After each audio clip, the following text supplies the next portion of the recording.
దాదాపుగా 3 రోజుల నుంచి తెలంగాణ రాష్ట్రంలో ఒక అలజడి సృష్టించింది ప్రభుత్వం. ఎలాంటి అలజడి అంటే పచ్చటి పల్లె ప్రకృతి వనం మా నల్లవల్లి ప్రాంతం. అలాంటి ప్రాంతాన్ని ఒక అలజడి సృష్టించి భయభ్రాంతులను గురి చేసింది. రాత్రికి రాత్రి 12 గంటల రాత్రి ఒక తీవ్రవాదుల పరంగా, ఒక నక్సలైట్ల కంటే మేము నక్సలిజం కూడా మేము చూడకుండొచ్చు చిన్న ఏజ్లో.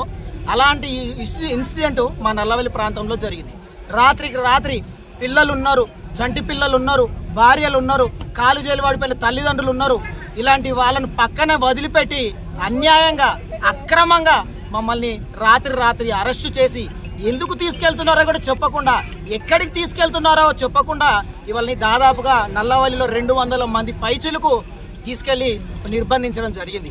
మా గ్రామ ప్రజలందరూ ఇవాళ ఏకతాటి మీద ఉన్నాం. మేము దేనికోసం కొట్లాడుతున్నాం? ఒకటే సమస్య.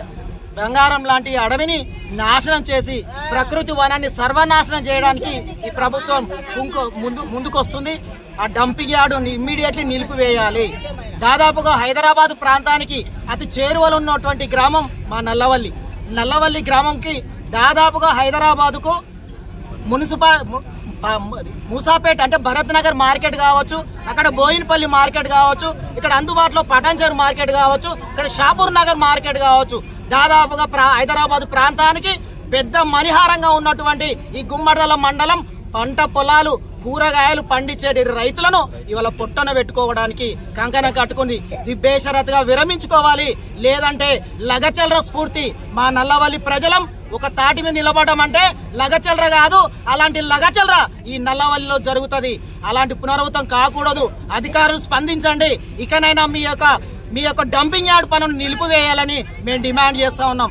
అదేవిధంగా ఈ నల్లవల్లిలో సామాన్య పేద ప్రజలు ఉన్నారు. మాకు కూతురు ఉంది, మధ్యతరగతి రైతులం, అందరం కష్టపడే పేద రైతులమే. మాకు కూతురు పెళ్లి చేయాలంటే 4 ఎకరాల పొలం ఉంది. నా బిడ్డను ఒక బంగారు కుటుంబానికి ఇవ్వాలనుకుంటే 1 ఎకరా అమ్మాయినా ఇద్దామనే డిసిజన్ అయిన ప్రజలు ఈరోజు కనీసం ఆ ఎకరా కొనడా నాదుడుగుడ లేనప్పటి పరిస్థితి ఏర్పడతా ఉంది. దయచేసి ఇప్పటికైనా ప్రభుత్వం స్పందించాలి. ప్రభుత్వం ఇలాంటి అహంకార ధోరణి, ఇలాంటి మీ పోలీస్ బెటాలియన్ పెట్టి మమ్మల్ని అనగదొక్తా అంటే రబ్బరు బాల్ కింద కొడితే ఎంత పైకి ఎదుగుతుందో మాకు తెలుసు. అదే స్ఫూర్తితో మీ ఉద్యమాన్ని ఎంత అనగదొక్కాలని ప్రయత్నం చేసినా ఉవ్వెత్తున ఎగిసి పడుతుంది. ఎలాంటి సమస్య జరిగినా పూర్తి బాధ్యత ప్రభుత్వానిదే. మేము డిమాండ్ చేస్తా ఉన్నాం. మా ప్రజలందరి తరఫున ఒకటే డిమాండ్, డంపింగ్ యార్డ్ ఆపాలి. మా పట్టలు పొలాలు కాపాడాలి.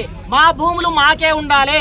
మేము బంగారు భవిష్యత్తులో ఉన్నామా, లేకుంటే తెలంగాణ రాష్ట్రంలో ఉన్నామా, పాకిస్తాన్ బార్డర్లో ఉన్నామా, అది కూడా చెప్పాలని కూడా మీ రాష్ట్ర ప్రభుత్వాన్ని డిమాండ్ చేస్తా ఉన్నా. ఒకటి మా నినాదమే, మా స్లోగన్, మా గ్రామమే మా ఐక్యత, మా గ్రామము మాకు కావాలి. మా గ్రామంలో డంపింగ్ యార్డ్ అవసరం లేదు. జై జవాన్, జై జవాన్.